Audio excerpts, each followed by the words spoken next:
Hey, crafty friends, it's Andrea from Gray Sky DIY, your Stampin' Up! Demonstrator in Manitoba, Canada. Today we are creating a super quick, super easy, fun, and kind of a little bit of a different card than my normal go-to. I've got some Stampin' Blends here. I am just going over some basic white paper. We're going to do sort of a variegated pattern. I've already done Bubble Bath, and this is Light Fresh Freesia. Then we're going to do, I'm not sure. This is Highland Heather. This is Blackberry Bliss. We'll do Highland Heather first. And I'm just kind of going at a bit of an angle. I've got the brush end to do this one. And we're just basically just coloring, getting the ink down. It doesn't matter if it's perfect.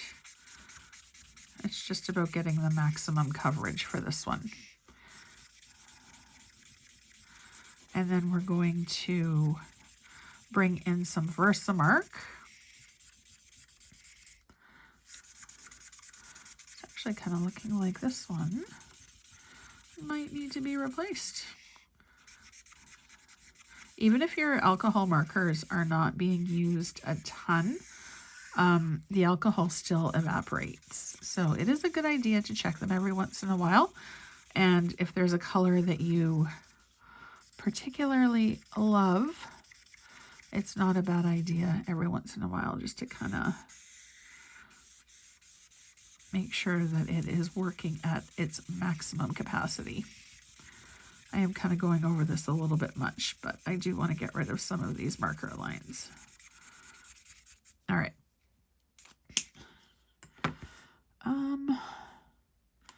I'll do Blackberry Bliss next, and then we're just going to do a very little bit, oops, wrong end. Going to do a very little bit of Blackberry Bliss on the other side. The proper way to store your alcohol markers is horizontally so that the ink is distributed equally at all times.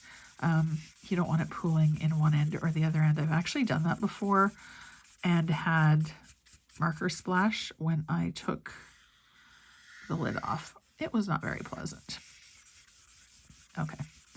So seriously, no rhyme or reason to the color application on this one. You can use whatever color combos you want.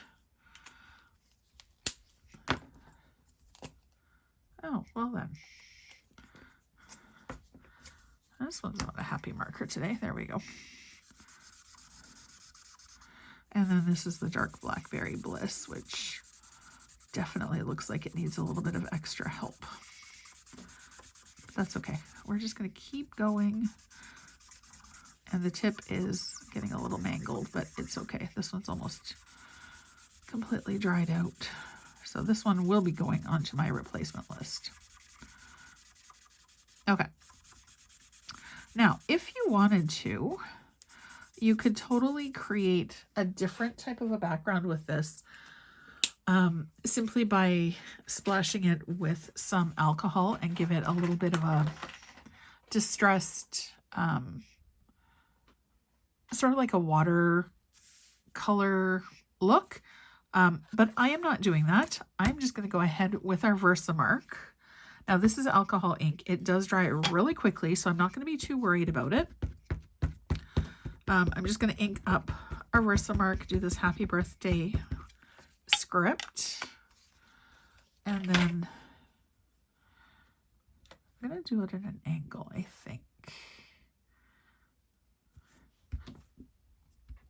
Give it a good push down. You want to make sure that you have really good contact with your paper. Lift it up gently. Now, you can either leave it like this and have it be like a tone on tone. You can kind of see it when it catches, but I'm going to bring in some black embossing powder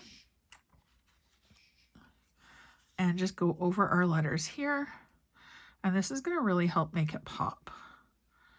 And like I said, because this is already alcohol ink and it does dry super, super quick, it's going to go really, really well. It almost looks like velvet. It's actually a lot prettier than I thought it was going to be. And I am definitely not the type of crafter who will try to pour anything back into our, oh, I really like that, into our embossing powder. I'm actually going to just dump the whole thing and then seal it. All right, so I'm going to move this out of the way. I'm going to move our markers out of the way. And then I've got my heat tool plugged in already. The Stampin' Up! Heat tool has 2 heat settings. I prefer the higher one. And then just let it warm up for a second or two. And then we're just going to move it over the letters. And it will start to melt. There we go. I don't know, there's just something magical about watching the embossing powder melt.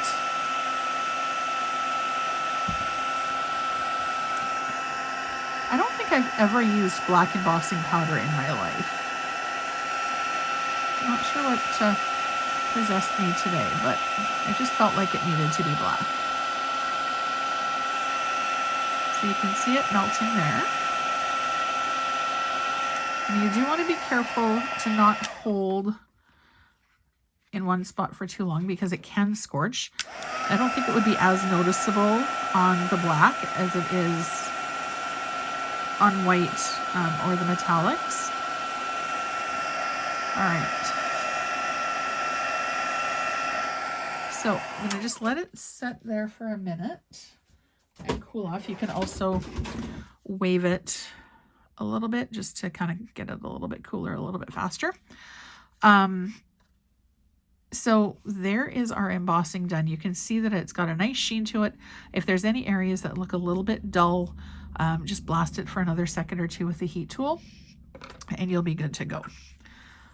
Okay, so now we're going to assemble our card because it is, for all intents and purposes, done. I've cut a piece of Blackberry Bliss. It is 4 1/8.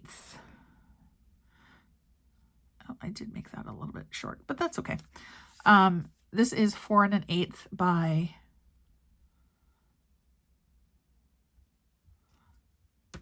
5. Is that right? No, 4 by, oh my gosh. Math is not my strong suit today. All right, what have we got here? This is 5 inches by 4 inches. And then this piece is 4 1/8 by 5 3/8. So we're just going to do our little, because I've applied heat to it and it is a little bit waffly, I am going to add a little bit more adhesive than I normally do to help it lay straight. Okay, so we're going to do roughly center. So there is a little bit more room on the sides. And then we're going to bring in our card base, which has a finished size. Tell you, dimensional backs get everywhere. By 4 1/4 by 5 1/2. So the white is just a tiny little bit bigger, 1/8 of an inch to be precise, bigger than our matte layer. So we're just going to lay this down. Usually I do like 2 strips, I can't even talk right now, of the adhesive, but because again I applied heat, I'm going to do just a little bit more. Okay, there's our happy birthday. Now we could leave it as is, but I am going to bring in some of these dots because they're just really pretty and they just really need to be used. So I'm going to use my Take Your Pick tool. This is cut a little bit small because I was using them for an embellishment share. And we're just going to do 3 down the side, and that's it. That is our birthday card. If you wanted to, you could absolutely adhere something to the center, But right here, you can stamp something on the center. You could decorate the inside with whatever you want.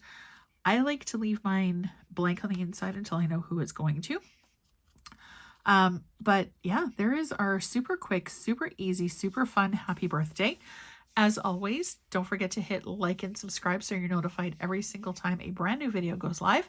Thank you so much for watching, and I hope you have a great rest of your day. I'll see you soon.